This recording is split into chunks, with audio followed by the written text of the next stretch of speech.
valorar aspectos identitarios en común de los pueblos hispanoamericanos, como lo es el territorio, la historia libertaria que nos hermana y las esperanzas en un futuro mejor. También destacar y valorar el legado cultural que nos dejará la autora, folclorista, artista e investigadora nacida en San Carlos, Violeta Parra Sandoval, y su sentido pedagógico y cultural para los estudiantes de hoy. Saludamos a quienes nos acompañan. El director, por razones de fuerza mayor, debió asistir a una jornada. Igual le damos la bienvenida. Señor, muy bien, gracias, profesor. Señor Gonzalo Muñoz Flores. Jefa de OTP, señorita Valeria Oróstica. Inspector general, señor Julio Martínez. Encargado de convivencia escolar, señor Jonathan Puente Alba. Coordinador del programa APIE. ¿Se encuentra el señor Sonia? Sonia Larcón. El orientador, señor Patricio Soto. Gracias por estarse acá. Psicóloga, señorita Aida Ortiz, del equipo psicosocial. Coordinador de segundos medios, lo invitamos. Don Jaime Rivales. Directivos presentes, miembros del Centro de Estudiantes, docentes del Departamento de Historia y Geografía, don Jaime Marín, don Jaime Varela, y sus alumnos, bienvenidos jóvenes, alumnos inmigrantes, miembros de nuestra comunidad escolar, provenientes de Venezuela, Colombia, Argentina, Haití y de la lejana China. Sean todos bienvenidos. Calle Amolepénico, Pelermu Quechimalal, Huiño Pechuñico y Fimoñen, Peipi Willy Curuf Nipuliu, Moñelei Tati, Inchin ni Compuche, ni Puwenne, Mulfen ni Muñe.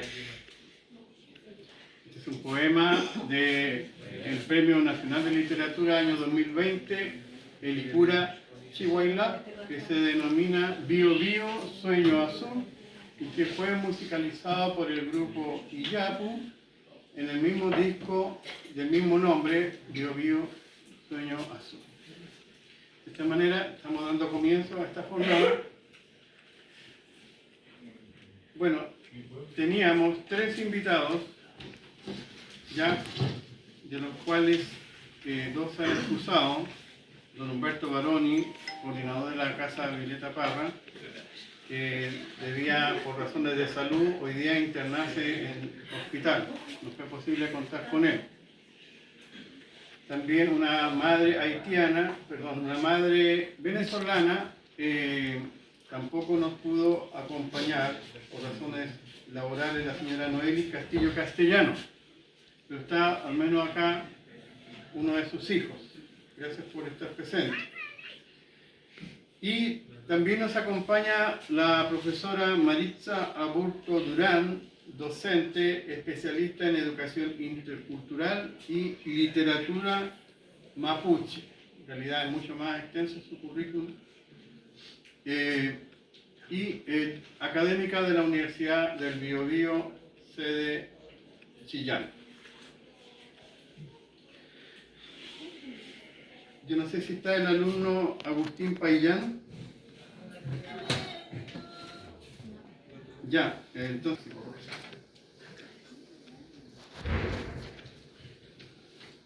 Buenas tardes a todos. Buenas tardes. Mi nombre es Delin Jerome. Yo voy a leer un poema en la idioma de mi país para vosotros. Nabeile Vakmatia, maman n'a pas chanté dans une petite classe club dans Kalalou encore. Parce que club mangeait tout le monde n'a béni. Nabeile Vakmati, ça j'ai bouche là, pas osé parler. Nabeile qui toujours menti, ak menti qui tenait vérité parce qu'il répété, ça qui inimaginable la vie ordinaire qu'on y a. Nabeile qui tenait menti, celle bagaille réelle, c'est misère ak la mort. Qui tout doucement noyait espoir et puis demain était leer en el idioma de español.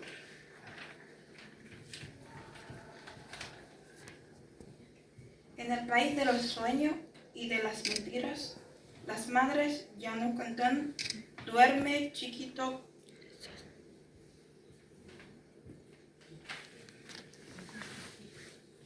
con huevos en el calalú, porque los conejos se comen a los niños en sus sueños. En el país de los sueños y de la mentira, lo que los ojos ven, la boca no se atreve a contarlo. En el país de los sueños hechos mentira y de la mentira hecha verdad a fuerza de ser repetidas. Lo inimaginable es ahora lo ordinario.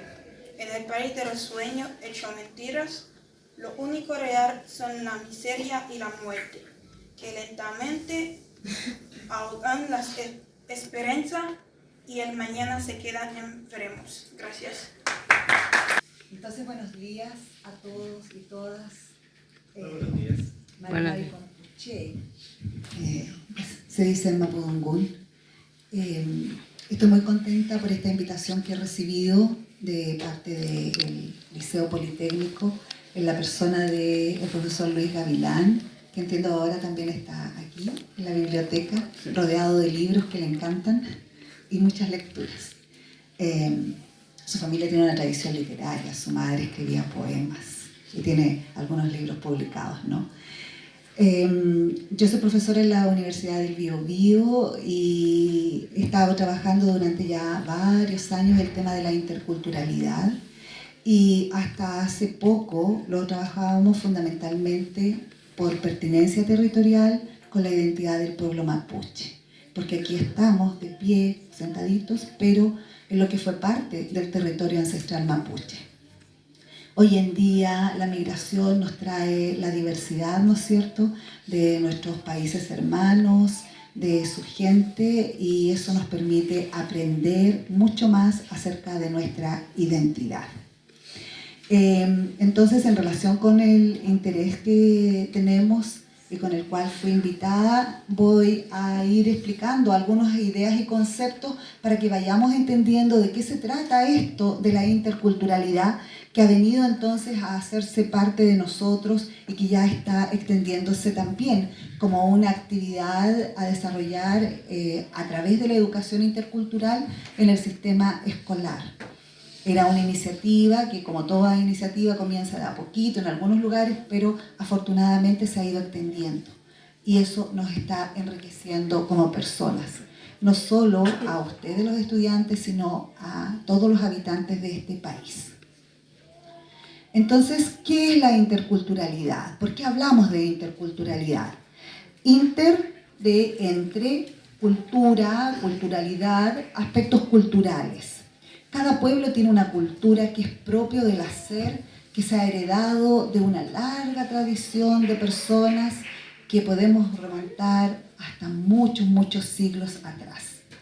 Hay pueblos que tienen 1000, 2000, 3000, 15000 años. Y a medida que vamos avanzando en el conocimiento, nos damos cuenta y nos sorprendemos de cuán antiguos podemos ser aquí sobre la faz de la tierra. La interculturalidad entonces habla de las relaciones entre personas de diferentes culturas y es un enfoque de derechos humanos. ¿Por qué de derechos humanos? Porque involucra a cada uno de nosotros, a cada una de las personas en sus derechos. Derechos humanos, hablamos de los derechos mínimos, básicos que debe tener toda persona y todo pueblo. Todos somos sujetos de derecho. El tema de los derechos humanos ha ido emergiendo con fuerza en el tiempo y surge de los conflictos que ha habido en diferentes pueblos y de cómo algunos han atropellado a otros. A veces nos confundimos un poco. Los derechos humanos se entienden en el contexto del daño que pueden sufrir los ciudadanos respecto del Estado. Es decir, el Estado, las administraciones de los países, muchas veces desgraciadamente, atentan contra las personas de su propio país. Hablamos entonces de derechos humanos en ese sentido, cuando esos derechos son violentados por el propio Estado. Entonces es un enfoque de derechos humanos. ¿Por qué? Porque cautela los derechos de las personas.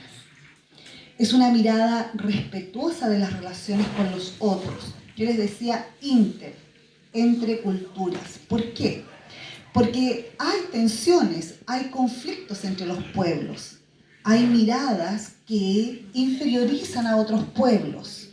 Y eso tiene razones históricas, razones de cómo han sido las relaciones entre los pueblos y grupos humanos en el tiempo. Entonces, tiene como propósito que podamos construir miradas respetuosas acerca de los otros grupos, de los otros pueblos. ¿Para qué? Para que podamos mejorar nuestra convivencia, para que podamos estar compartiendo espacios, pero respetando a los otros, respetando su cultura, respetando su origen étnico, respetando lo que somos, respetando nuestras identidades. ¿Para qué? Bueno, para que vivamos en ambientes respetuosos, amables, donde todos podamos sentirnos agradados y no estemos siendo sujetos de discriminación. Entonces, aboga por el respeto y la valoración mutua. ¿Por qué? Porque respeta y valora la diferencia cultural y lingüística entre los pueblos. En la historia de la humanidad, así como la conocemos, ha habido una enorme cantidad de pueblos.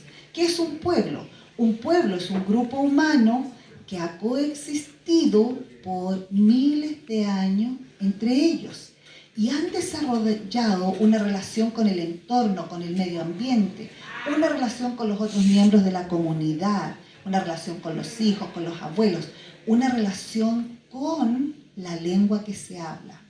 Y estos elementos le dan identidad a los pueblos. ¿Cuántas lenguas creen ustedes que se hablan en el mundo? Muchísimas. Alguien dijo, chuta, eso implica que muchas. Y hay algunas que se han extinguido, es decir, en la evolución propia de las lenguas fueron quedando atrás. Y podemos recordar, por ejemplo, el latín. Bueno, muchísimas lenguas, porque las lenguas también están vivas y van transformándose en el tiempo, así como el pueblo o esa comunidad se va transformando también. ¿Y las lenguas qué son? Fíjense que las lenguas son una forma de leer el mundo. ¿Qué es el mundo? Es la realidad en la cual existimos. Y por lo tanto, como hay realidades y contextos diferentes, también hay diferencias lingüísticas. Por eso es que son diferentes las lenguas, porque representan toda la historia de un pueblo, donde vive, con qué elementos de la naturaleza se relaciona. Por ejemplo, los inuits, que viven en el Ártico Norte, mal llamados esquimales, tenían un entorno muy característico, ¿no? El mundo del hielo. Y entonces, si lo comparamos con otros pueblos que viven, por ejemplo, en el Amazonas, va a tener un entorno completamente diferente. Pero ojo, diferente, que no significa que sea más o menos valioso. La humanidad está constituida de una enorme cantidad de personas y pueblos diferentes, con lenguas distintas, pero somos todos iguales. Somos todos seres humanos, somos todos personas. Y no hay grupos superiores a otros. Esas son ideas preconcebidas que se fueron gestando en el tiempo a propósito del interés de algunos pueblos por someter a otros, fenómenos que conocemos como colonización. Entonces, ¿qué queremos hacer? ¿Por qué empezamos a hablar de interculturalidad? ¿Por qué trabajamos este enfoque?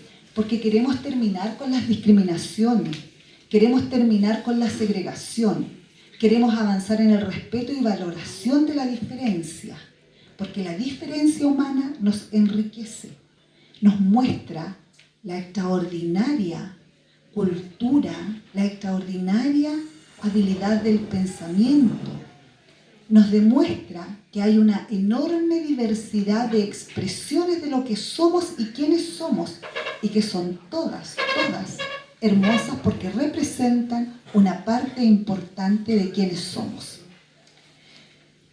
Respeta los estilos de vida de todos los pueblos existentes en la humanidad. porque, como ya decimos, cada pueblo es expresión de la humanidad. Entonces aquí yo me asombro y me alegro de saber que hay estudiantes en este liceo que vienen de Haití, que vienen de Venezuela, que vienen de... ¿Dónde más me dijo, profesor? Argentina, China. ¿Y qué hemos aprendido de nuestros compañeros de otros países? ¿Qué han aprendido sus compañeros que provienen de otros países acerca de la cultura de este país y particularmente de San Carlos? Apuesto que ya conocen algunas palabras en otras lenguas o bien palabras que aunque sean del español significan algo diferente según el uso que le damos en Chile. Y supongo que también ya conocen algún tipo de comida en particular, porque así como pueblos y personas hay múltiples formas, ¿no es cierto?, de preparar los alimentos con ingredientes que a veces no conocemos y que resultan novedosos. Conocer todas esas cosas nos enriquece como personas. Entonces, ¿por qué hablamos de interculturalidad en Chile? La interculturalidad surge fundamentalmente como una aspiración, un deseo. ¿Y cuál es ese deseo? Es de recibir el respeto que las comunidades humanas se merecen. En Chile hay muchos pueblos originarios. Algunos están reconocidos como tales, hay otros que están en proceso. ¿Por qué es importante reconocer a los pueblos? Porque los ponemos en valor y los visibilizamos, porque estuvieron mucho tiempo ocultos a una mirada que se instalaba como la mirada por excelencia y que representaba, ¿no es cierto?, a la cultura chilena. Los pueblos originarios son pueblos preexistentes a la creación de Chile y a la creación de los países, así como los conocemos hoy en día. Ese cambio ocurre en el siglo XIX, cuando los países se independizan del control español. Por eso que celebramos el 18 de septiembre.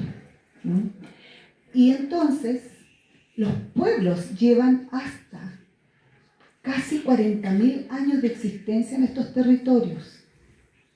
Es decir, comunidades humanas que forman parte de esta tierra hace miles de años y que han estado aquí presentes, ¿no es cierto?, pero que después, desde esta mirada como país, fueron invisibilizados y denostados.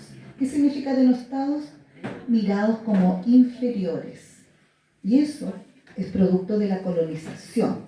Quien coloniza siempre se siente superior al otro y se aprovecha de algunas debilidades o ideas de pensamiento. Por ejemplo, Chile se aprovecha cuando en una etapa expansionista también del siglo XIX se apodera del territorio ancestral mapuche, que había quedado en el límite a propósito de los acuerdos y la guerra sostenida por muchísimos años con los españoles en el río Biobío, del río Biobío al sur.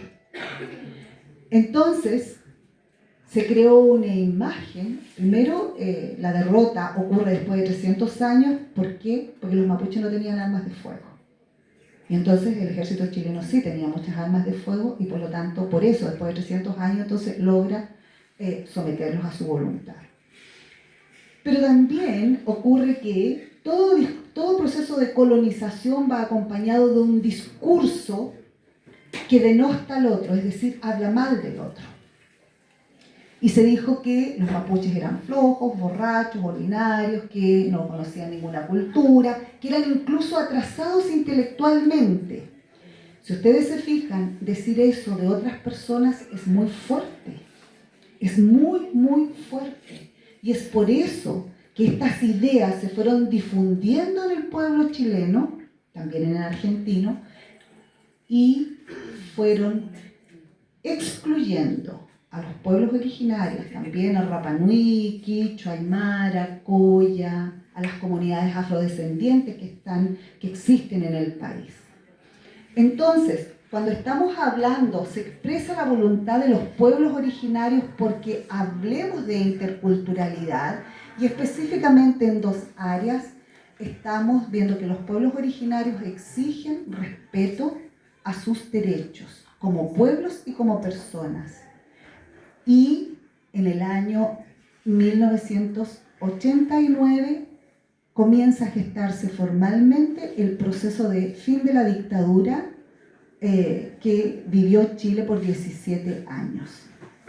Entonces, en ese momento, los pueblos originarios fueron convocados por el entonces candidato a la presidencia de la República, don Patricio Aylwin, para conversar acerca de cuáles eran las propuestas que ellos tenían para mejorar las relaciones con el Estado chileno. Y ahí ellos pidieron que se incorporara en lo que se llama el Acta de Nueva Imperial, es un documento formal que firma el candidato a la presidencia en ese tiempo, el señor Aylwin, con los representantes de los pueblos originarios. ¿Para qué? Para que entonces se implemente la educación intercultural y la salud intercultural. ¿Qué es la educación intercultural? La educación intercultural implica que aprendamos en las escuelas ahora la cultura y las lenguas de los pueblos originarios porque son patrimonio de todos quienes habitamos este territorio. Es decir, que aprendamos también las lenguas de los pueblos porque eso nos permite conocer otras miradas del mundo, entender el mundo de una manera diferente, porque cada cultura es distinta de las otras, es única.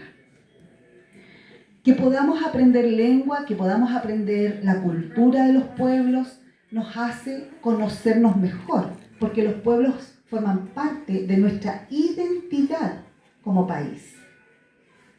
¿Sabían ustedes que somos mestizos, los chilenos? Sí. ¿Cuánto lo sabemos? ¿Qué significa ser mestizo? Mestizo significa que hay en nuestra configuración tanto física como cultural, es decir, todo lo que nosotros hacemos y compartimos en nuestros estilos de vida, que tiene elementos provenientes tanto de lo de los pueblos originarios como de los pueblos europeos, fundamentalmente, ¿no es cierto?, los que en 1400 y algo configuraban el Imperio Español, que no eran solamente españoles, también había germanos y habitantes de otros pueblos, dependiendo de la extensión del imperio en lo que era Europa en esa época, y eso es parte de nosotros. Pero a nosotros siempre nos enseñaron a mirar a España, a buscar el abuelo español. Entonces, ¿sabes quién fue tu abuelo, tu bisabuelo? Fue un español que llegó como soldado, o era un capitán de ejército, o era una persona importante de la administración, o era, en fin. Pero nunca nos preguntamos, ¿dónde está mi abuela de pueblo originario? ¿Dónde están nuestras abuelas mapuches? ¿Dónde están las abuelas Coya, Aymara, Licanantay y de otros pueblos? No sabemos que somos mestizos. En otros países sí. Y eso implica que tomamos distancia, desconocemos quiénes somos y cuál es nuestra identidad.